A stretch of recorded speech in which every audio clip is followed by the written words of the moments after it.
Alrighty, welcome back to a family business podcast. Let's talk about, we've mentioned it quite a bit on previous episodes, on what realtors should know about becoming a realtor if you're interested. So if you're interested in becoming a realtor, let's just have a discussion on maybe where you should start, maybe some potential attributes or wants that you want to have to become a realtor. So let's just discuss and give some advice to everybody listening out there. If you are considering becoming a realtor, it'll be a tell-all for the next 20 to 30 minutes.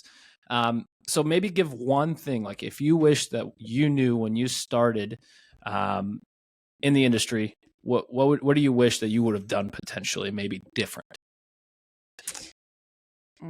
I can start. So when I first got in the business, I had no idea that you had to do basically everything on your own. And what I mean by that is you had to run it like a business. Like in most jobs, you get hired and you have a manager or you have a supervisor that tells you what to do, right? And guides you through the process. And you know what you do on a day-by-day basis, that you're given tasks that you have to complete. That's why hindsight 2020, that if I were going to be brand new in the industry again, I would get on a team where I would be able to learn the business and learn how it all works. Like, how do you get clients? How do you prospect? How do you follow up with the clients? What's an appropriate amount of time to follow up? How do you prospect? How do you do this? You go through all these training courses, which are great, but there's nothing like actually learning from somebody that's already done that. Well, I probably would have picked a better mentor. You had probably the best. I mean, no names, but you know. No, I think my thoughts are similar to what you said, Brad. I really feel like, and we've said this before in other podcasts, people do not understand that it truly is a business, right? Especially if you aren't just here for the quick, fast, hope to make a little money and then go do something else. If you truly are like, this is something that I want to do as a career and have longevity and be successful, it is a business. So I guess with that in mind, I think that a lot of, get on a team, right? Find a good mentor, whether, and I really mean that. So just going to work for a brokerage, no matter what brokerage it is, honestly, I don't think that's a good fit as a brand new agent. I just don't. I think you really need to find someone that has experience, knowledge, and also it's really important that they've had success, but I don't think it has to be someone who's the most successful realtor. Like, it doesn't have to be the person that's throwing up all the crazy numbers. That's awesome, as long as they're also a good mentor and coach, because not everybody is. And some people are also in different points in their career during that time. So just make sure that you're really interviewing, talking to those people, making sure you jive. I mean, it's going to be a relationship, right? And so that would be it. And actually come up with, and I know this seems crazy, right? A business plan, right? Like an actual business plan. And by, working with your team lead, or, whoever your mentor is that you trust and you've chosen yourself, someone hasn't picked for you, really determining what it is that I need to do if these are my goals, and laying that out, in the 30-day, the 60-day, the 90-day, the 1 year, 3 year, 5 years, and just really that's what I would say is you need a business plan, not just a real estate license. Right. Yeah. And I mean, so much to unpack here, but let's start all the way at the beginning. Why are you interested in becoming a realtor? There's so many different ways that people can answer. I just want to make my own schedule, and I don't want to work on the weekends. Told my dad when I decided that I didn't want to go to law school. That's great. I said I want to get into real estate. He said, I think that's great. And he said, why is that? And then I said, well, I really like people. And he said, you're going to get over that in a hurry. True story. Which is very true, that most people are great. I mean, like I always say, 9 out of 10 that you deal with in any business are great, and they're easy to work with, really good people. you get the 1 out of 10 or even less sometimes that, they're just not happy unless they're unhappy. So you have to learn how to deal with all kinds of But people, as for you sure. grow in your business and you become more confident in your position, you will learn how to run an AFB. We're not going to break that down because this is a PG podcast, but you can figure out what the A stands for, the F stands for, and the B stands for. So it's the middle word's free. Yep. The last word's business. Yep. So that is definitely, I think, something that you learn over time as well, because those people just suck up your time. It's hard when you're new. You want every deal you can possibly get, but you learn think you want. You think you do, but then you learn as time goes on that you want to work with people that respect you. Right. Yeah. And I think that, so once you've figured out the why and it aligns with what you might be potentially doing within the industry, then we've kind of passed that first threshold. We've had that conversation, talk to people like we said. I think mentor is an interesting word. I think that was probably a word more associated within the old brokerage model. Now we're seeing these teams and the ability for you to join a team and have many or lots of collaboration and many mentors. So it's important to, so now yes. And it's important to, one, do your research, see what you like, because at the end of the day, from an outside consumer perspective, you don't want to change where you land quite often. Now, there's places and times as you continue to go through your business, but the hope is that you find that team that allows you to build a great base for your business where you at some point are able to take the next step. Now, if you find that first team and it was a mistake and you have to jump around, you kind of get trained maybe properly around, it's a whole different rabbit hole we can go down. I think it goes back to, though, if I'm really thinking about this, and I agree with you 100% PT, but I think it goes back to what we talked about before, is that if you're just in it for the quick paycheck and for the money, then you're probably going to make some wrong decisions, right? Not that I think that you should be taken advantage of or whatever in the team that you're at, and you deserve to be paid if you're as you're experienced and you're able to do things on your own and you're growing, right? And your team lead's not kind of just doing everything for you. But that being said, I think that if that's your purpose for wanting to get into real estate is because you just want to make a lot of money and be rich, just go find another job. Because not that you can't be successful, and this business is very lucrative if it's done correctly, but it is not an immediate, at least if it is an immediate, it's probably not going to be sustainable, because if you're immediately right out of the gate, those first, 1 or 2 or 3 years, this rock star agent, that's great. But I'm curious, unless you were on someone's team for 10 years before that, you just did everything that they did, I don't know how you're going to sustain that, because the market's going to change. Right. And the same thing that you did one year isn't always going to work the next year. And that goes back to why you want to be partnered with or on a team with someone who's been through those ups and downs in the market and knows the different ways to approach things when those things happen. So I think that's really important. And my why, by the way, is I just think it's the coolest thing in the world, to find the right house for somebody, right? Or the right home. And especially a first-time home buyer buying a home. And also for us being in the business for as long as we've been, is so freaking cool to see people that we met maybe when they were engaged to be married, bought their first home, then they got married, their family grew, bought their next home. And it's just, that is and they're just moving on to the next thing. Such a cool thing. Such a cool thing. It's incredible.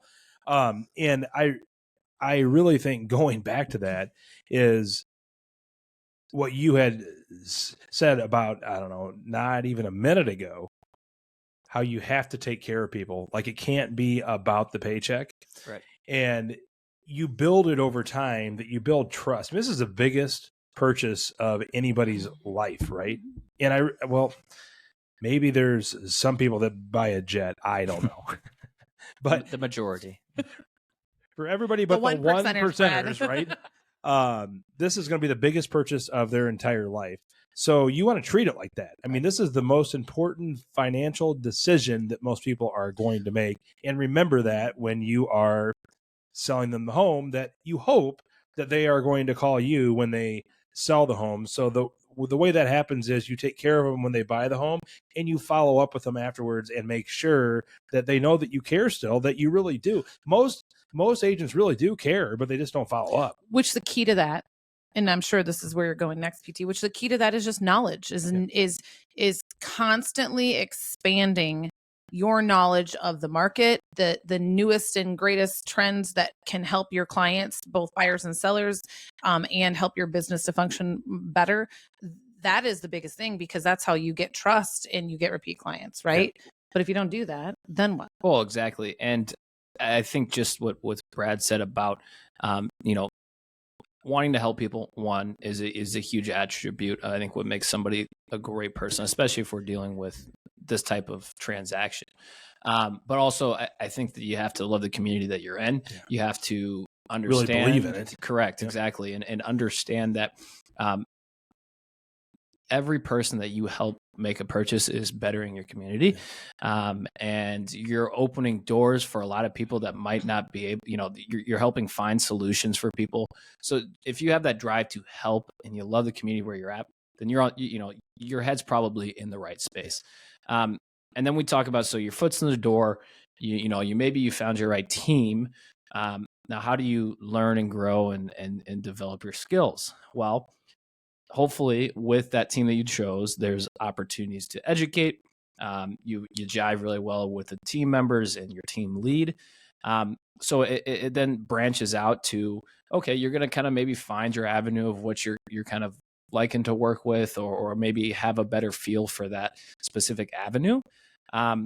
Your niche. Right. Your niche. Or with us, I mean, it's a little bit tougher. We're across the board, we really don't have a neighborhood that we service, kind of like my buddy Mason down in Florida, where they are basically residents of the neighborhood that they service. With us, it's across the board. We help anybody from all the different price ranges, which is great. But so education, developing skills to not only negotiate, on the personal side of helping, but also I think we mentioned something too that's huge, is like running your business. So you got to learn how to do taxes as an independent contractor, all of these different things that fall into it. It's not as simple as coming in as, I'm going to help you purchase a home and no, you're really check. You're running your own company within a company. And I think what makes Real totally different is that they are on the cutting edge of education, training, technology, that a lot of the traditional brokerages, although they're run really well, they don't have that aspect where they're moving on to the next thing all the time. If you're at a traditional brokerage, the way that you get those skills is you have to travel out of town and you have to go to the conventions and you have to do all the rest of that. We're lucky here at Real that it starts at the top where we learn these things and then we pass them on to our team. When I realize if you listen to our podcast, you might think that we just want to be a commercial for Real on every podcast. But the funniest thing is like, none of us discuss that or say, let's talk about Real on our podcast. We just so genuinely love where we are now that it's just, it's a natural thing to talk about. But on that note though, PT, what you were saying, I also think that, and I know this is something that I feel really, and you can speak to this, but helped you in your growth is, I think whoever that team lead is, and whatever mentor, whatever, not going to use that word, but team lead, or the person that you've decided is going to help you learn how to run a real estate business. Let's call it that, right. Your person. I think really spending some time those first couple of years, like understanding this isn't going to be an instant paycheck, and literally, I mean, you were blessed because you got to intern, but like shadowing that person. Right. I mean, listening, it is. I mean, and I did that with Brad, and you did that with Brad. It's literally, that's why they're so good at their jobs too. Just in case you guys are wondering. Yeah, it's all you, Brad. And I give you a lot of credit, Brad. You are amazing. But I mean, that's a little much. We weren't talking about real estate. No, I'm just kidding. But that's one of the things is like, there's no other way that you can listen to every podcast, you can go to every training that you want to, but until you're actually in those situations with buyers and sellers and hearing those questions, and then having someone answer them or respond to them and hearing what they say or how they explain it, which teaches you about the markets, the neighborhoods, you learn real quickly. Like it's like you have a hose that's just up to your face and the water's just coming at you because there's nowhere you can learn that. Right. And Brad, that is where being a third generation realtor and PT a fourth generation realtor, it's something you've been around your whole life. So you guys always kind of knew about real estate. You've always heard some of those conversations. You have a lot of ins in regards to different neighborhoods or subdivisions or why this is this way or why this is this way in the Quad Cities because of that history in your family in real estate. Most people don't have that, but they can get connected with someone that has that. So that makes you as a new agent better at your job. And one thing that I will say too, and we say this a lot, when you're a new agent, it's okay to not have the answer to everything. And you actually look smarter if you don't have the answer to everything. And I say that because I can remember being with you when I was training with you, which, I mean, we've been married now for 17 years. So, I mean, I joined in the business. So, I mean, let's just say you were 10 years in your career, right? So you should think, okay, you're 10 years in your career. You should just know everything. There was lots of times that we would be on appointments that you would be like, you know what? I'm not 100% sure on that, but let me do a little research on that and get back to you. Or, hey, I know a guy, let me chat with him so I can find out instead of just, bubbling your way through and making up some story. And that's why people respect you. And you do the same thing, PT. Right. And I think that's important too, to kind of emphasize too, is, there are decisions and conversations that sometimes you just need to take a step back and say, hey, you know what? You brought up a really good point. I need to sit and think about this for maybe 5 minutes and I'll get back to you on this. Right. So you don't want to, either give a wrong answer. Don't talk out of your ass. Or lie and bullshit. I mean, it's not PG today. Yeah, we turned real quick on that, but it usually happens at some point. But the important thing is you have to understand that the people that you're working with, they're not stupid or dumb. They'll understand.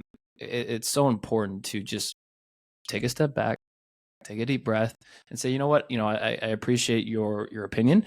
I will get back to you on that, and we'll find a solution. So that's a huge thing. And another thing too that has been huge for me as a new agent is just, a team is great to, kind of get your feet wet and learn the ropes, right?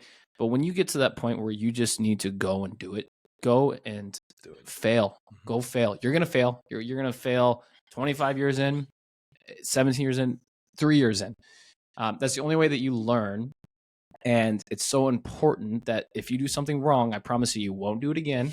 And it's just such a like hitting a retaining wall. Right. Yeah. Hitting a retaining wall, termites, sewer tank, all of it. But it's like, there's things that you can't learn or become confident unless you don't do it. Yeah. So that's another thing too. I think that has been huge for me. And I would always give that as my advice to newer agents, is just go do it. I know there's a stigma around it. Agents don't know what they're doing. Right.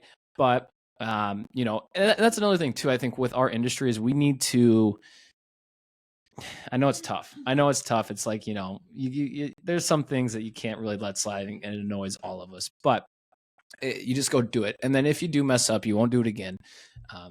But I think PT, I don't think there's anything wrong with, as an agent, especially a newer agent, messing up. But I think where the problem lies is when you're a newer agent and you mess up and you don't own that and take accountability from it and learn from it. Yeah. I think every single one of us, just like you said, and even at 25 and 17 years, I mean, we make mistakes, right?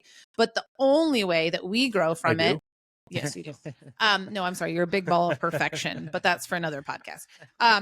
But the only way that you are going to learn from that and grow from that is by taking accountability, owning up to it. And like, what do we say? We say like, know better, do better. Right. And your clients will respect that as well. Like, I mean, that's the thing. But the problem is there's too many it's the, get rich quick and I want to be number one, the fastest. So instead of owning up and taking accountability, agents don't. And they go, when they think, instead of going, 10 steps forward because they could have learned from that, they go 20 steps backwards. And that's, I think, where it lies. It's not that, the newer agent don't know what they're doing. It's not being open enough to realize you don't know what you're doing and learning and growing. Yeah, I would agree with you 100% on that. Going back to like when you first get in the business and you join a team, right, or a company, you obviously want to look at the culture of the company. That's really where it starts. And then once you decide, hey, I like this culture of this company, then you look at teams. And I would caution that a lot of top agents are not necessarily great coaches. That's true in athletics too. I mean, there's not many all-star players that are great coaches. Right. And the reason is a lot of that came easier for them than it did for the stars. Or it came easier for them than it did for the average players. However, in real estate, it's kind of the same too, that there's just some people that are naturally really good at it, and there's others who are really good at it, and they're good teachers too, right? Like a lot of coaches were average players. They weren't necessarily great players, but they knew the ins and outs, and they knew the base of it, right? Like how you do it. And I always say, education, and we just talked about that. Education is the most important part of this job. Learn as much as you can right when you get into the business, not only out of the book, but also from other agents and going out there and doing it yourself. Well, in the crazy, when you're talking about all that, the thing that I would say too is, I feel like, and it depends on how young you are. If you're right out of college, you haven't really, had, a serious job or whatever, it might be a little bit harder to really have a good grasp on what your strengths and weaknesses are. But if you are someone that has a good grasp on that, or you've done like DISC, or you've done, I don't know what that other new one is, because I know, but you've done one of those things, right? And you understand your strengths and weaknesses. I think that when you're looking for someone that is a team lead or a team together, why in the world would you pick a team lead that has all the things that you are already good at, that they're good at? Like, you should be, hey, I kind of think I'm pretty good at this side of the business, or I'm really good. Like, so then look for someone who has other strengths that you don't possess, because that's the only way you're going to become diverse. When we went back to talking about how at the end of the day, it's a business, right? And yes, you could, as you grow and have, huge success, have different people that do things that you're not as good at. But in the beginning, you're doing all of them, because you can't afford to hire someone for all the things, right? So I would definitely say to a newer agent, really think about that too, right? Like, and who is it that you want to run your business like too, right? I mean, they always kind of claim the best people that you can learn from are the ones that have already been there, that are walking back, right? And those tend to be, if they have that coaching aspect of them, they're great people that you can learn from. And like, I always go back, when I got in the business, I was lucky to have my dad, who, I mean, he sold real estate, he managed real estate. So he land development. I mean, he had the background of just about everything real estate wise. And those are the best conversations, that he had done all that before. And he understood how hard the business was. And those are the kind of people that you want to hook yourself up with, that, have been where you want to go. Exactly. Have the conversations and just get real stories from people that have done it. Mm-hmm. Another word of advice too is to get involved. Now there's two avenues that you should get involved in two different ways. One is within your team. So if there are events, if there are masterminds, team meetings, make sure you're there, you're learning, because most of the time when you have a question, it's probably being answered at those meetings. So that's important, to be involved with your team, your brokerage, because most of the time, when you're surrounded with people that are like-minded and are probably a little bit more advanced in the profession than you're going to grow from that. And then outside, get involved with the community. So find different ways to get involved, not only to meet people, but just immerse yourself in the community. Like I talked about, I think the biggest thing for me is I absolutely love where I am, and I want to see it exceed all of my expectations. I want it to be better than when I started with, where I started here. So how do you get involved with the community and make it better? No, that's a great point. And I always have to get closer to my microphone that I could just hear myself echoing a little bit. There was real estate trainer when I got into the business, retired now. His name was or is David Knox, and he always had a line: "You just have to be there." And I would agree with that when it comes to your real estate business, to volunteering. Being there is the first step. Like, you cannot. I see a lot of people that get into this business and they're all pumped up when they start, and then they quit coming to things. Like, you have to be there and you have to learn, and you have to keep bettering yourself along the ways. And I have to keep doing that after 24, almost 25 years, that if you stop learning, that's when you're going to go backward, or you're just going to stand still. Well, and it is amazing, even like with our cool environment that we have, our office marketing group. You would think that when we have our meetings, that we're sitting there and that everybody's just learning from us. But I can't tell you how many times a newer agent or whatever will say something and I'll be, oh my gosh, that is a phenomenal idea. I mean, that's the thing. You have to be open-minded and able to grow and evolve and continue growing. I mean, that's just number one. In regards to getting involved in your community, I think, and we talked about this kind of early on, is like with you, is like, I feel like you need to pick things you're passionate about. Like, what do you care about? Because, it's great to have as a realtor, it's like that brand awareness. You want your name everywhere on everything and doing whatever. Okay, that's fabulous. But if your name is everywhere on everything and you're not fulfilling what you signed up to do, and you're half-assing it, gosh, we are really in a curse conversation. By the way, the scoreboard is Brad 0 for curse words. Good for you.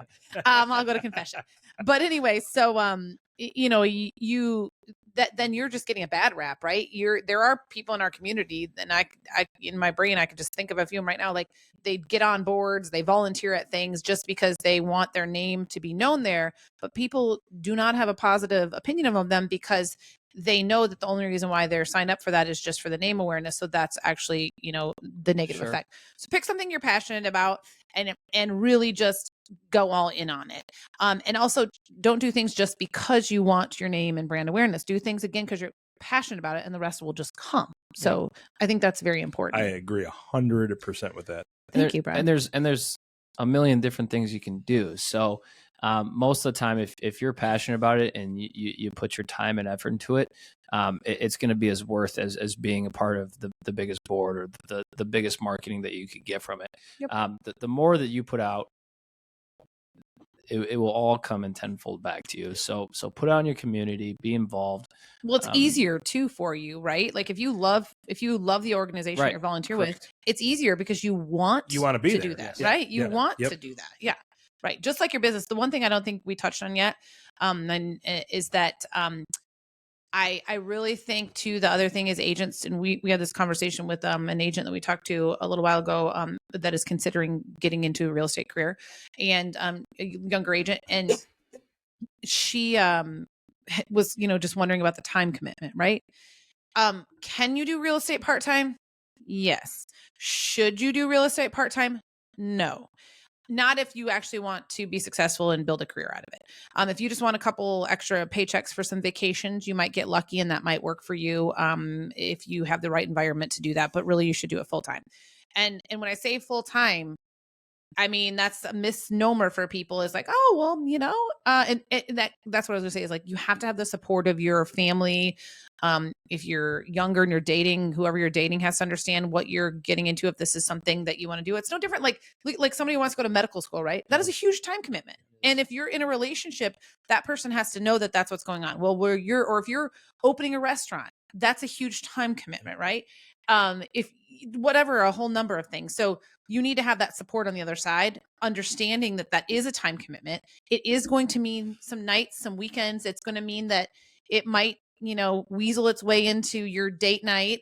But as your business grows, you're able to balance that a little bit better. You're able to pick and choose more. Right. Yeah. And it all depends on what your goal is too, right? Like, if you want to be a top agent, well, I mean, you're going to have to make a lot of sacrifices, especially when you start, that you have to build the base. But what business can you do that you don't have to?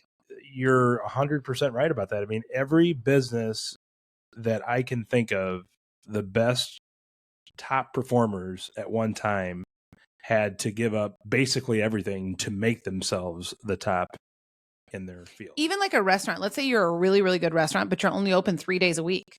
I mean, are you going to be successful? No. No, Most because aren't, yeah. right, Yeah. most of the time when people want to go there, you're not open. So it's even you could have the best field in the world, but you're probably not going to sustain.